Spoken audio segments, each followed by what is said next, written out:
recorded live at Town Hall here at Hiller Measurements. This is AE Squared.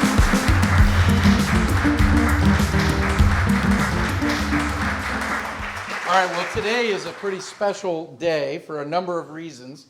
And the first of which is that although this is going to air later in December, today is Veterans Day. And so before we get started, any people in our audience that has served our country in the military, would you mind standing up real quick? Can we give everyone a round of applause here?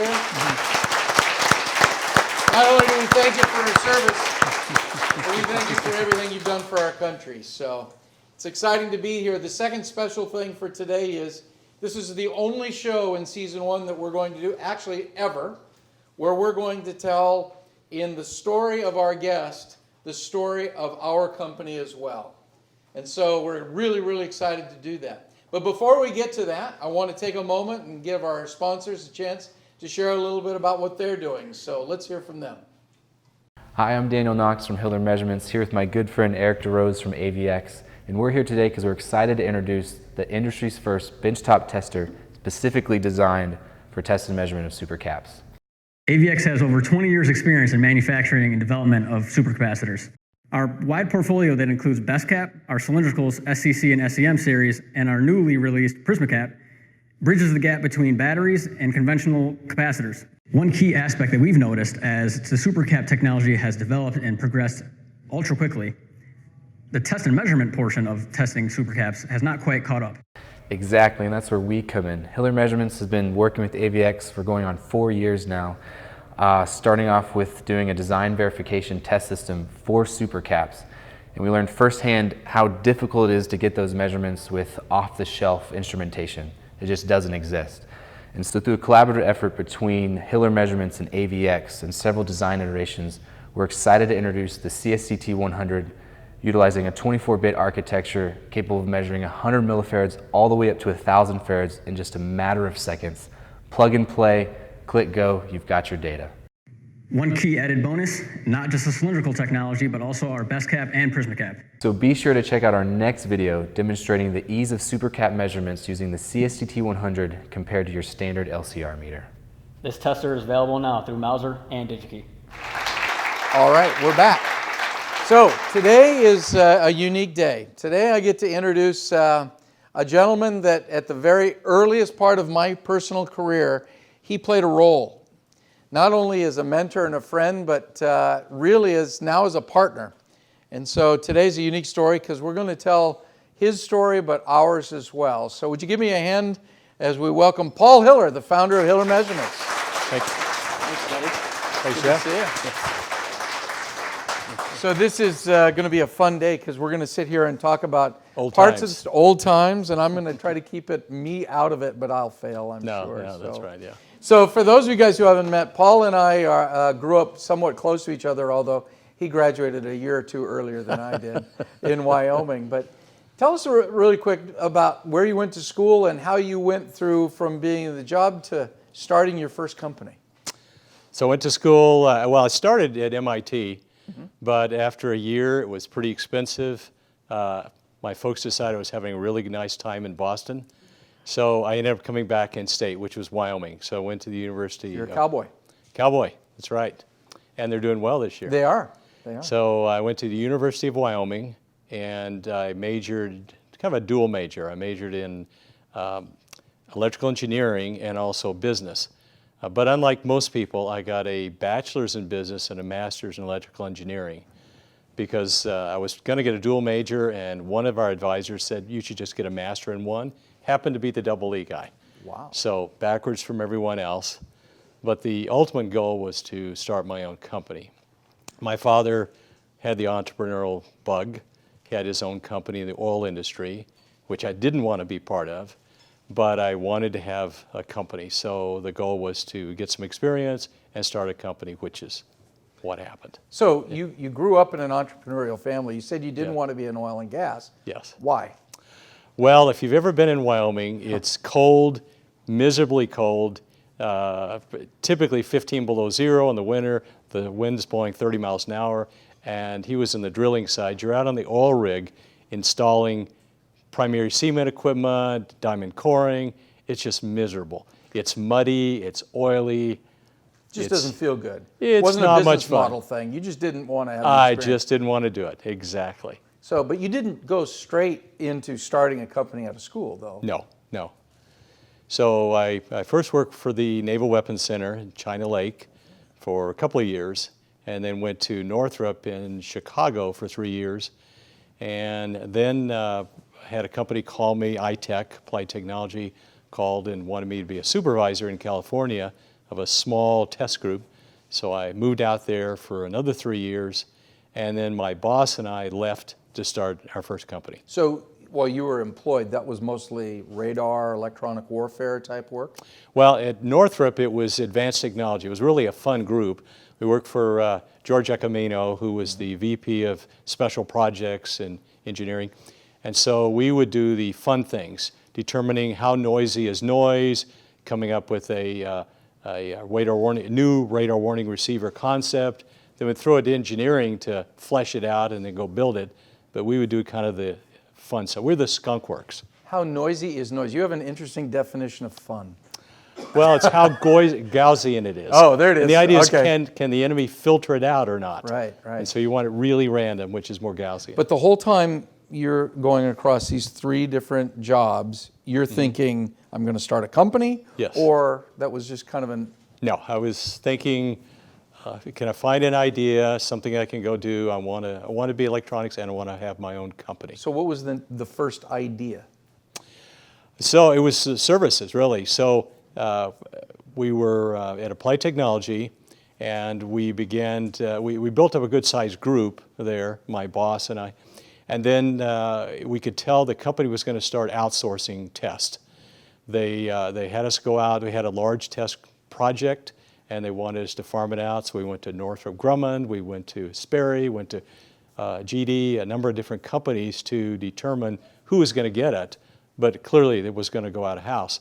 So the idea was, well, if they're going to do that, why don't we become an outsourcer, and we'll do the work that's being outsourced. Right. So my boss and I decided we would leave and start a little company, Production Automation. So knowing the test business as we do now, Yes. the one thing that is absolutely clear and is a moat barrier to entry is this is a capital-intensive business. Yes. How did you get that started then? So the first company was a branch of a larger company. My boss knew the Electronic Warfare Associates and knew the owner of that company, and he wanted to start a commercial group and a group that did products. They were a typical consulting firm that would work around the bases and generate reports and things. So he wanted to fund a more of a equipment-intensive group. So he funded opening the office, and then we got some contracts that they shoved our way. One of them was taking a tank and adding a radar to it, and so they could drive it around the desert for training purposes and simulate a Soviet AAA radar. So that was a good-sized project. And then we did some for Apple and for income inspection for the Macintosh, testing the parts going to that. Atari 5200, the first, the second game that came out many years ago. So this is mid-'80s then, if you're talking This about was, Atari. yes, this was early 80s. Early 80s. 80s. Yeah, that's right. So first Macintosh, Yeah, Atari. 81 to 85, right in there. Yeah. Yeah, right. Interesting. So, Exactly. so you started, it was, how many people? It was 2 of us. Two It of was, us. Bill and I were the 2, and then we hired Tom, who works for us now, to work for CTO us. today, yeah. Yeah, and there are a few guys that work for us at the old company.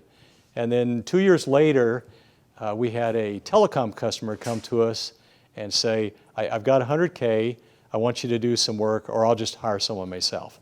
And my boss, Bill, said, no, he'll pay 150. So I didn't think he would, so I told Bill, fine, I'll bid what you want, but if he says no, I'm going to give him a bid from me, and Paul Hiller is going to start Hiller Incorporated. Hiller Incorporated, Yeah. and we're going to do the work. He said, fine. So I did, and he said no. So I said, hold your horses, I'll do it. So that was my first contract. Interesting. So you and I are partners, and I just am hearing your first experience in having partners didn't go very well. Hopefully we've got this figured out a little bit better now, right? So you start, and you're in the Bay Area when this happened, You're right? in the Bay Area, that's right. You're in San Clara. Jose, Santa Clara. San Jose, Santa Clara. So exactly. mid-'80s. So now you've got this new company in it, and a one contract for $100,000 Working out of my house. out of your house. I have a bedroom where I'm doing the engineering. We're building the equipment in the garage. It's very much a low-budget operation. This is like the HP story all over again. You right. started in the garage. And we have 4 little kids. My wife's at home. We have 4 little kids, little boys. 4 little boys, and those boys come into the story as we progress on here. Yeah. So you start with that one contract, and you eventually name the company. How did We called it Custom System Integrators, CSI. you were the original CSI? Original CSI. We didn't do anything with dead bodies, but we were building equipment. No Exactly. TV shows yet. Exactly. Okay, yeah. so you started there. So we What started happened? there, and the first contract was successful. It worked really well, made a good profit. And then when it was done, then the thought was, now what am I going to do? Because I had money in the bank, but I had no business. Right. So then I had to, and again, it was just me. So I had to find another customer, which turned out to be Litton, the electron tube division. And so we ended up building basically a VNA, or well, not vector, a scalar network Scalar. analyzer for them from instruments that they had writing the software for that. Now you say we, so by Me, myself, and I. you, That's right, yourself, yeah. and I. That's right. Yeah, it was. Your many personalities. That's right. So that's you're right, you're yeah. both designing, writing code, doing mechanical drawings, and in your free time, you're out looking for new customers. Exactly, which was really challenging. Early on, it became obvious when you're doing the work, you're making money, but you're not bringing new work in. Right. Then you finish that, you start bringing in new work. Now nobody's bringing in money. So it's a feast, famine, seesaw. It's really challenging. So how'd you work your way out of that? Well, it took a while because you need enough money to do something about it. But I ended up hiring a couple of people from new grads from Stanford. Right. And they helped Donna, and I forget the guy's name actually, but both of them were tall, by the way. Okay. And real bright, real good people. So they started working, and then I was supervising and trying to sell. And selling. Supervising and selling. So I'm not sure it was a whole lot better because I still had to train, but I had more outgo, so now I needed a lot more income. Right. And it kind of was a struggle for a while. Then we got a couple of big contracts from HP. Yeah. One of them was for a test measurement system with parametric measurement, and the other one was for taking the 51810S, which is a 20 megahertz digitizer, It's a digitizer. an instrument that Got it. HP had, and they wanted to do TV measurements, CCITT compliant measurements. So we would digitize, then do a whole bunch of Fourier transforms and Yep. digital filtering and pull everything out digitally to simulate all the measurements that people wanted to make. So from the start, I mean, I think half of our viewers don't even know what you just said. But but the truth of this is that it sounds like that was really the core differentiation. It's small, fast, with technical depth. Yes. Was really what you were building brand-wise back then. Yes. All right. So Yes. but you're still in the Bay Area. Still and in if the I Bay remember Area. the story correctly, the boys start to grow up and things change a little bit. Well, before anything happens, we end up getting a big contract from HP, and Right. we have money, but we don't have enough people. We had a few people, but not enough to do the work. Right. So we end up merging with a small company called Test Quality Company, which we thought was a great name. You know, TQC, Total Quality Control. Quality is our middle name. We thought this will be great. But people would call us up and say, I want to speak to Paul, and who are you with? Is it TDQ or QDK? Who are you? So we changed it. Said we're going to change it to Symmetrics, which was a made-up name of metrics for measurement and symmetry and Unix, and it sounded very high-tech, we thought. And we went with that for a year or two and went to trademark it and determined someone already had it trademarked. So we ended up changing to Simtex, which was our domain name, Simtex.com. Simtex.com. Yeah. So you chose Simtex, Because it was an abbreviation. It was an Symmetric, abbreviation. And it was our domain but name. you were still in the Bay Area. We're still in the Bay Area. That's right. Interesting. That's right. Because later on, most people would say that TX and Simtex meant Texas. Yeah. It But didn't. that's not true. It's not true. Myth it didn't busted. come from there. Myth That's right. busted. Exactly. All right. So we had this company, and we ended up, and there were 4 owners at that time, and I was running engineering. We took one of the guys and made him president in sales, sort of like you, to do that. And we got a lot of work from IBM and WeGo, and a lot of RF work. And we were doing pretty well. We needed more people, so that's when we opened the Texas office. We were looking for, it was difficult to hire there because it's so competitive, especially for a small company. In San Jose. Or In Santa Santa Yeah. Clara. So we looked around for a place that had no income tax, it was warm, had water, because some of the owners had Had boats. boats? Yeah, wanted to have water. Centrally located, major university, and at the time it was depressed here. This was in about '89, and they had gone through a recession. It was very depressed. It was easy to hire people. Rents were cheap. Said, this is a great place. So we opened an office here in Austin. I moved down with one of the other owners, and we started up a group here. Then about a year later, IBM, WeGo, decided to pull all their contracts. Now, we weren't doing anything wrong, but they were, I guess, struggling, or they'd made a corporate decision, no more outsourcing. So they said, this is the last contract you're going to get. We're stopping outsourcing. Right. So we went from trying to hire, being really, doing very well, to having no business. So And that was the beginning of the down. I mean, those are was- empty buildings today up there, and Yes, in that that's whole right. Binghamton Empty greater area. Exactly. Right. Exactly. So the other guys left and said, okay, we're just going to divide up the profits. We'll take the money. One of them decided to become a consultant. One of them started driving a bus. He was sort of tired of the high tech and the pressure and stuff. Tour bus. And then another one said, I'm going to open a marketing firm. I don't want to resell memories and disk drives and pure sales. I don't want any more, engineering and high-tech type stuff. But you consistently came back to the core idea of building this Yes. services-based, test design type business. Yes. By then, I mean, you're showing some backbone that none of your partners up till then was willing to show. What was it back then, if you look back, were you going, no, there's something here?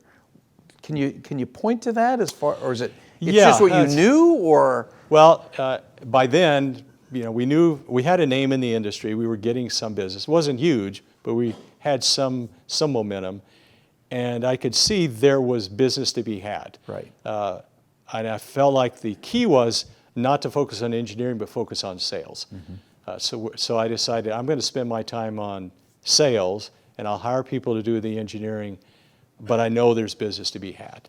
And we started taking off at that point. So this is 1990. This is late 90, 91. 90, Yeah. 91. So Yeah. that's the next escalator ride is just about to start then, right? Which was the fiber optic days. Yes, although it took a while for us Yeah. to get into that. For quite a while, for I guess the first 5 or 6 years, it was more, we were riding on the backs of HP. Agilent, Keysight. Well, back then it was HP still, right? Still HP, Yeah, okay. we still got 12 years to go before we get to Agilent. Yeah. So I basically marketed to their sales force, their FEs and SEs, and looked for opportunities where they needed to sell the equipment and they need someone to do services. Right. And I would work with them. So we were very tightly coupled, and we got to where we would get quite a few leads from them. And was it through them that brought you into the fiber optic, the Yeah, WDM days and whatnot? I think it did. I forget exactly, but I think over time, we definitely began to see more and more work, of course, in the fiber optic. Right. And so we gradually shifted to where that was all of our emphasis. So for those of you guys who don't know, it's at this point where Paul and I met. Yes. Which was 1994. And I was selling for a fiber optic test and measurement company at a ILX. systems group, Yeah. ILX. And I was trying to talk about instrumentation to people who were thinking at a system level. Yeah, and small ones too. It's And mostly, small ones, yeah. Optical power meters and things, yeah. And I realized real fast that I needed to be able to communicate to my customers at a system level in order to sell instruments. And partnering with Paul was a home run. And so that was the beginning of, for about 3 years, where we went out in the field and sold through New York and the old Corning and AT&T and all those people. Yeah, Those were good yeah, days. it was. I don't know about you, but there are times when I miss irrational exuberance. Yes. Yeah. The market was just to be had. It was going like gangbusters. Everyone was going. Now, I can give you a good illustration, What's that? basically, of needing to work together. It's not us, but it's with, it's a little bit earlier. There was a gentleman, Dave Belandy, I worked with from Keysight. He went to Apple and talked to someone there about, I'd like to sell you my DMM and some instruments. The guy said, you leave me the data sheets, I'm not going to tell you what I'm doing. But Dave thought, I think he's building a system or something, but he wouldn't share anything because you're a vendor. Yeah. So he said, well, why don't you talk to Hiller Production Automation at the time. Yeah. Talk to Production Automation. They do test systems. Maybe they can help you. So he came to us and said, here's all my requirements. I'm doing this system. Here's everything. So I go to Dave, and here's what they need. So they ended up with an all HB solution, but he wouldn't talk to him. Right. But he'd talk to us. Yep. So it worked very well. And that's exactly what happened. That's what you and with I did. You and I, when we were doing it. So in that ascendancy, Simtex starts to grow profoundly, if I remember correctly, Yes. right? So across the 90s, a number of things happened. Maybe you can help our audience know. There's talk about M&A, there's facilities. Walk us through that huge growth spurt you went through. So we start growing quickly. We are, at one time, we're in a business park that has 3 buildings connected and 3 stores, and we had offices on all 3 floors in all 3 buildings. So we had people scattered all over the place. So we opened another facility in Friedrich Lane and consolidate, and we had, forget how much, I'm going to say, eventually it's 40,000 square feet. Originally, I think it was about 25 or so. And we got up to roughly 100 people here in Austin. Right. But in the meantime, we had opened an office in Owego, New York, Binghamton, New York, which headed by another gentleman, and they were staffing up there. And then we still didn't have enough people, so I decided to open an office in Monterrey, Mexico, and began hiring new grads from there. So altogether, we had 225 people by the, 2000, I guess. By 2000. And we were doing, that year, I think we did about 32 million. 32 million in nominal dollars back then, Yes. which is probably twice as much now. Yeah, and we were tripling every year. We were just exploding as fast as we could do business. We had, at one time, 25,000 square feet. The factory was completely full. We had to push systems to the side, bring one out, work on it, push it back, bring the next one out, because we were wall-to-wall equipment and people.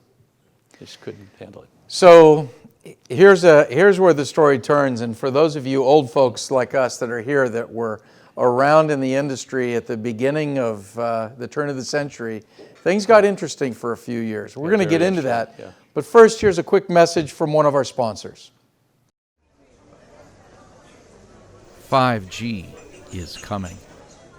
More data, more connected things, and capabilities we haven't yet fathomed. But already government and universities, base station, handset, and IoT companies, they have all gone to Hiller Measurements for inspired design in research, development, and production test. Why don't you?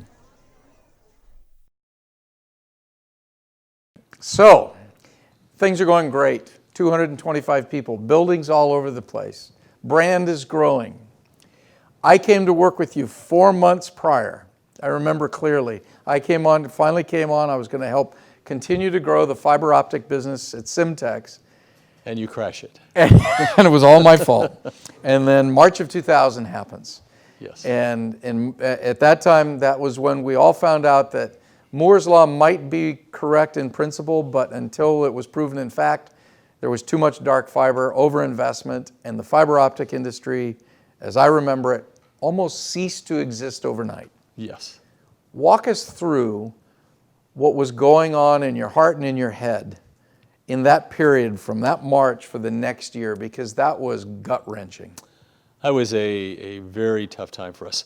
We were intending to go public, so we had just prior to that brought in a investment banker, and they'd loaned us $6 million. Of course, they expect to get it paid back. And they're expecting... And that was used for funding the expansion. And that was to fund the expansion Right. and allow us to grow, position us to go public. We expected in 2 or 3 years we'd go public with $100 million sales. It was just going to huge. But right after, I think they closed in April, and right the month before, right then, is when the bottom dropped out. So we close, we have $6 million in the bank, but we go from we can't keep up with the work till suddenly customers are calling saying, I'm canceling, you got an order, I'm canceling it. And then what was worse, we had companies call up and say, you shipped a product, I owe you $500,000, but I'm going to pay you $200,000, and you can sue me if you want, but that's all you're going to get. Goodbye. And so we took huge losses. Meanwhile, we have 225 people we're trying to feed, and we don't know if it's going to come back or not. The conventional wisdom on the street was there's still a lot of demand. We still need the fiber. There's millions of people that need it. This is a temporary glitch. It's going to come back. And the argument was, is it going to come back in a month? Is it going to come back in 3 months? But for sure it'll be back in 6 months. Nobody thought it was going to be gone for years. You thought for sure within 6 months or a year it's going to come back. So we held on to our people, partly because of that, partly because most of these people I had hired personally out of school. They'd worked for us for years. They were friends. It was just really hard to say, I'm sorry, I want to save some money, you're fired. You did a great job, and I don't need you, you're fired. So we held on to our people and began to hemorrhage. So we were losing hundreds of thousands of dollars a month, hemorrhaging out, wondering, when's it going to come back? What are we going to do about it? And there went that $6 million And there went the $6 million. So it just very quickly went out. We finally, after 9 months or so, decided we're going to have to do something. So we ended up shutting down the Monterey facility, which is very painful. We'd spent over $1 million staffing that up, putting in equipment, putting in a facility. I had to just flush all of that, but we needed to stay in business. And then a couple months later decided we're also going to have to shut down the New York office, which was equally painful. Those people had been with us for a long time. And we ended up getting down to where we had 25 people in the company, from 225 to 25, and we were working partial weeks. We were working 80% time, so you got paid 80% of your salary, and you worked 32 hours a week, and rotated kind of through, just to keep the doors open, which we finally were able to climb out of it, but it was extremely painful time. The bank pulled our line of credit. Had the money came in from a customer, they pulled it, so we didn't have any money. It was very, very painful. So in the midst of that pain, I was there with you. Yes. Thankfully, I was one of the 25. It was also at this time, though, that more tragedy hit our country, and that was 9/11. Yes. 9/11 happened very soon thereafter. Yes. But after 9/11, really one of the core and profound things that makes our business good also revealed itself, and that was we recognized that we were not tied or beholden to just one industry. Yes. Yeah. Yes. So walk us through what happened post 9/11 and that switch that really led to the next great growth spurt that your company had. Well, we began to, during this crisis, we began to look for what other industries can we do business in, and one of them was defense. But we had no name in the industry. We'd done a few small systems, but we really didn't have a name. We didn't have a marketing presence. We were kind of starting from zero. But we began to push in that area. I mean, we were allowed to bid on a project called LM Star. Lockheed was putting out for the new fighter. The Joint Strike Fighter. The Joint Strike Fighter. They were putting out a test system, a large test system they wanted all their vendors to use for various reasons. And we were able to bid on it. We were not expected to win. We expected that HP would win it. Most equipment was from them. They had experience working with a customer.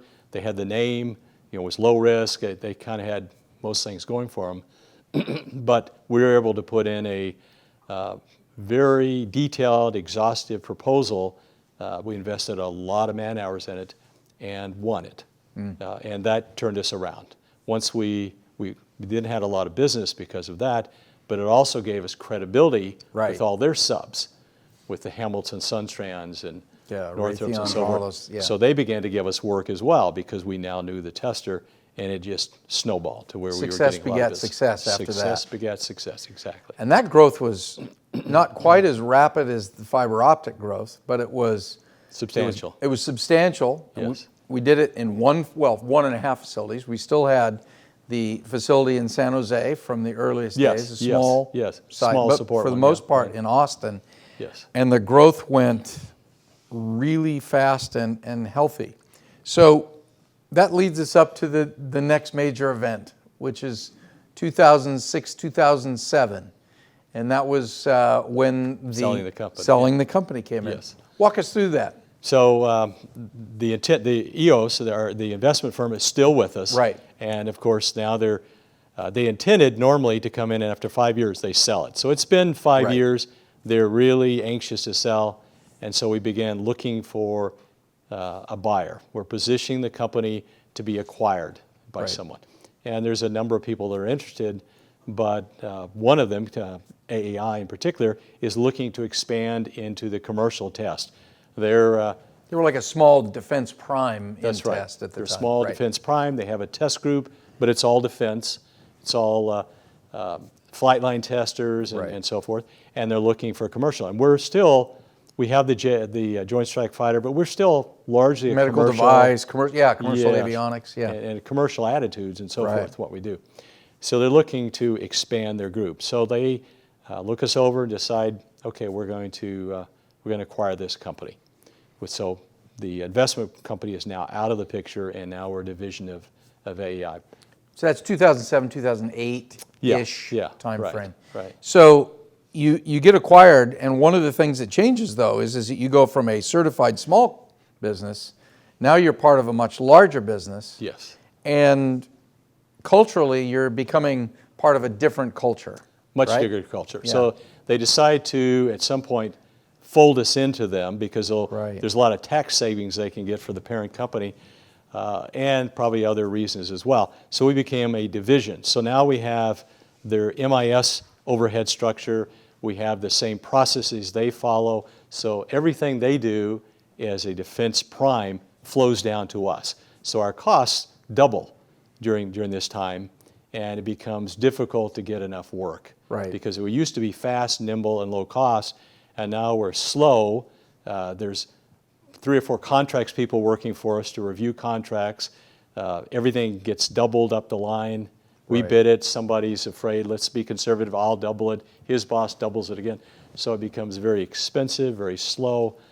So we began to lose what we had.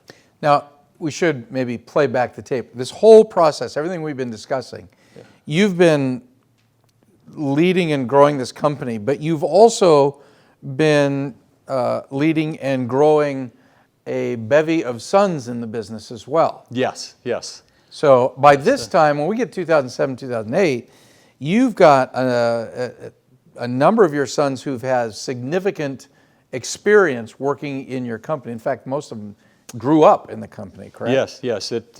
By the time, at the telecom, before the telecom boom, we get to the point where all of my sons, which are 4, myself and my brother work at my brother is a salesman for the company, Right. and the 4 sons are working, some in production, some in engineering, various places, marketing, but all of them, the whole family is working for the company. Right. And then by the time... So, go ahead. By the time it gets acquired and we're in the defense and so forth, some of that has changed. Right. Larry's left and gone back to the oil Marines.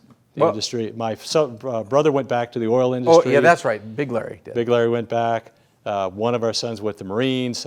They split, so it's just Jerry and I at that time, just one of our sons. So, and then when AEI buys, you eventually So I become retire, if you will, I right? become the head of engineering for this small group. Right. CTO, I forget what they call it, but basically I'm heading up engineering. We have about 25 engineers, and it's a small group Right. at the company there. I'm not responsible for the division. I don't sell.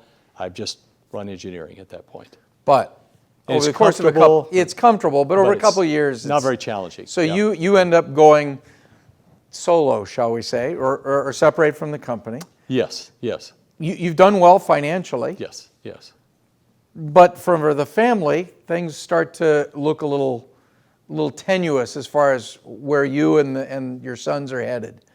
Yeah, well, I'm wondering, are they going to be able to stay there? Are they going to have to go other places? One of them's about to graduate. He's come back from Marines, about to graduate. One's still there. So I'm thinking they probably need a place to work. I don't think that they're going to be able to work where I worked before. So after some soul searching, my wife and I decided, okay, let's do it again. So this is about the third time. Right. We'll start another company. And So this is that's Hiller Measurements. 2010, and that is the founding of our company today. Hiller Measurements, Hiller right. Measurements. Yeah, Which right. started, for those of you guys who may or may not know, about 4 driveways down from where we are right now in Building 3A's where we started, in about 1,500 square feet? We had 2,500. 2,500 square Yeah, feet. yeah. And Across from the cupcake place, next to the people that do rent chairs and things. for, yeah, and like 4 people or so? Or? Originally there were 2. 2. So a guy that was heading the division that he and I were at here in Austin, he and I started, and then we hire Ed as our RF guy and began to head out. But initially just 2. And again, it's kind of, the story repeats. There is the common theme of a few anchor customers who knew you. Yes. By yes. then, Hiller was a absolute brand name. Yes, yes. Yes. Smart move, naming the company after your last name this time. And bootstrapped the company quickly. Yes, yes. You put some money in the company to start. Yes, yes. Fortunately, I had money this time. you had money. That makes it easier to That start makes a it company, much easier. doesn't it? Right? Yes, yes. And the first couple of years were a little bit soft as well. Yes. The first year wasn't too bad. We ended up getting a large contract from the FAA. Yep. They knew us and so forth. But it was typical thing. It's difficult to get new customers. We went to one customer that knew us, said, "This is great. We're really interested. How many people work for you?" "Well, let's see. There's 5 of us. Why don't you come back when you get, like 25 or 30? Right. So we were small enough, it was difficult to get large contracts. Right. And so it was a bit challenging. So things have changed a little bit. Things have changed. It was interesting in that period. Paul was also a mentor for me as a friend. I wanted to start my own company. And he kept talking me out of it because I didn't have enough cash in the bank to get through 2 years. And our families know each other, and he rightfully, best counsel I ever took was don't put that stress on your family if you don't have the cash. But after you guys had started to establish some momentum again, you and I ended up talking again. Yes, Because at the time, you were interested in building or having the company build, but wasn't necessarily interested in being the one to do that all over again. Yes, yes. And your sons were interested in working in it, but not necessarily doing the travel and the leadership and The things of that sales sort. and that sort of stuff. That's right. So in 2013, we got the band back together again, and That's right. here we are. Yeah. So we'll see. It'll be interesting to see where this plays out, but certainly this time around, the growth is, I would say, somewhere between post 9/11 and what it was in the fiber optic days. Yeah, it's up very and much to the right. reminds me of the fiber optic days. Things are not growing- bad, not bad. growing quickly. So let's finish the interview with a couple of kind of look back questions. We have a lot of our staff and people who don't work for us in the audience today and all of our viewers at home. But when you go back and you have the chance now, well, for instance, you do a lot of work with your church, mentoring grad students and things of that sort. What would you say to the new grad, bachelor, master's, or whatnot, that hears your story and feels that same entrepreneurial twinge today? What's your counsel to that person today in terms of how best to play the next 5 years of their career? Well, it certainly varies with the person. The general counsel I give to people interested in in doing what I've done and being an entrepreneur is if it's important to you and you really have that gene, which means you like to take risk, you like challenges, you want to go build something, you don't want to just be part of a bigger culture, but you kind of want to be a trailblazer yourself, do it. But recognize you'll work really long hours, it'll be very difficult, there's many, many things you won't know and you will find out later, so you will probably fail. You have to pick yourself up and start again, and it may take several tries before you figure out the recipe and you get it right. But you'll learn a tremendous amount because you have to do everything. You balance the checks, you find the customers, you invest the money, you do the engineering, you do everything. In a big company, you have a lot of people to do that for you, and you concentrate on a small area. But there'll be a lot of stress. So if that doesn't bother you and you like it, it's a wild ride, and I would certainly encourage you to. But what you'll have to do is find where you think there's a need. You probably have to work in the industry a while, get some experience. It'd be very difficult to come out of school and do it. And go straight into it. Although Some of the biggest names some did of the people that, but did while they're exactly still in that. school. Exactly. So Right. it's possible, Right. but it's very challenging. But I would probably get a little experience, and then while you're young, before you have too many responsibilities, Too many children. too many children, although I had 4 at the time. I we have did it. 4, yeah. And while you still have a lot of energy, try it. All Right. you can do is fail, pick it up, and you learn a lot. You learn more from your failures than you do from your successes. How did you manage the associated fear with the risk? Because at the point of do I go or do I not go, there's the recognition of the opportunity combined with the fear. Do you remember, was that ever an issue for you, or did you never go down that road? I'm an engineer, and an engineer, give me 2 weeks and I can do anything.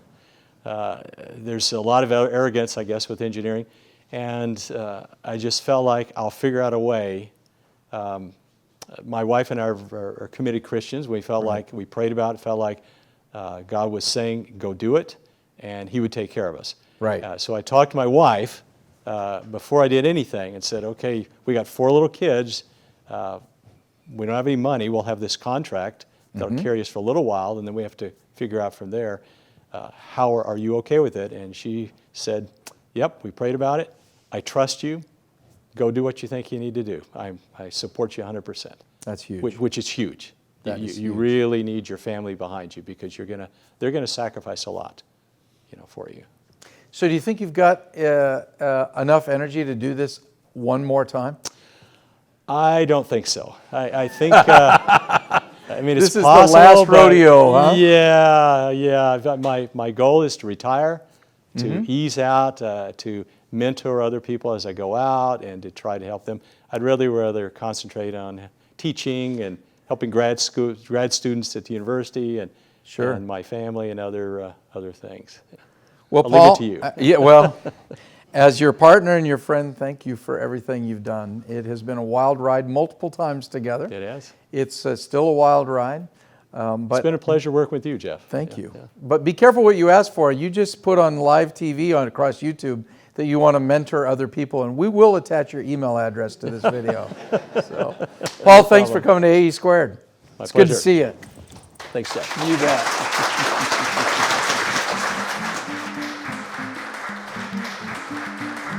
AE Squared is a Hiller Town Hall production. Copyright 2019. AE Squared is produced by Marlena Falk. Video by Anthony Longoria. And audio by Mark Skura. Music by Brian Patterson. Want tickets to a future taping? Well, stop on by at hillermej.com/town hall. Make sure to hit the subscribe button and join us next time when we introduce you to F-22 pilot turned entrepreneur Daniel Robinson of Red 6. Red 6 is doing some incredible work taking augmented reality and applying it towards our Defense Department. In the process, they aim to save billions of dollars of yours and my tax money. Make sure to check us next time on AE Squared.